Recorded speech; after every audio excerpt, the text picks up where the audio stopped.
పెద్దపల్లి జిల్లా సుల్తానాబాద్ జడ్పీహెచ్ పాఠశాలలో ఇస్లామిక్ పరీక్షలు నిర్వహించారు. మహమ్మద్ ప్రవక్త పవిత్ర జీవితం, బోధనలు, ఆదర్శాలను నేటి తరానికి తెలియజేయాలనే ఉద్దేశంతో ఈ పరీక్షలు నిర్వహించినట్లు నిర్వాహకులు తెలిపారు. ప్రవక్త బోధించిన సత్యం, దయ, సహనం, మానవత్వం వంటి విలువలను విద్యార్థులు తమ జీవితాల్లో ఆచరించాలని సూచించారు.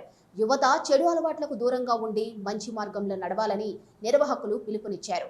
ఈ కార్యక్రమంలో మత పెద్దలు, ముస్లిం పెద్దలు, యువకులు, మండల స్థాయి విద్యార్థులు పాల్గొన్నారు.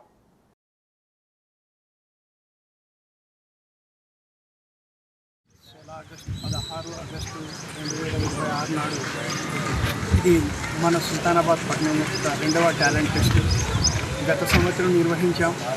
అదేవిధంగా ఈ సంవత్సరం కూడా నిర్వహిస్తున్నాం. గత సంవత్సరం 80 మంది విద్యార్థులు ఇందులో పాల్గొన్నారు. ఈసారి దాదాపుగా 151 మంది ఆన్లైన్ రిజిస్ట్రేషన్ చేయించుకున్నారు. దాని తదనంతరం ఒక 30 మంది ఎక్స్ట్రాగా ఇందులో ఉన్నారు. కాబట్టి 180 మందితోని ఈ ఎగ్జామ్ నిర్వహిస్తున్నాం.